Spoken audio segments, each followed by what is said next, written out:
विकटोत्कटसुन्दरदन्तिमुखम् भुजगेन्द्रसुसर्पगदाभरणम्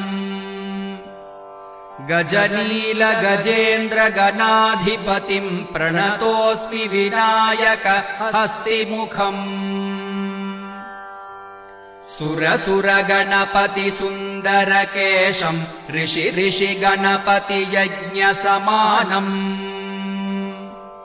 भव भव गणपति पद्मशरीरम् जय जय गणपति दिव्य नमस्ते गजमुखवक्त्रम् गिरिजापुत्रम् गणगुणमित्रम् गणपतिमीशप्रियम्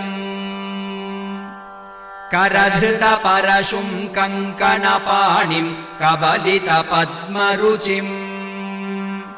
सुरपतिवन्द्यम् सुन्दरनृत्यम्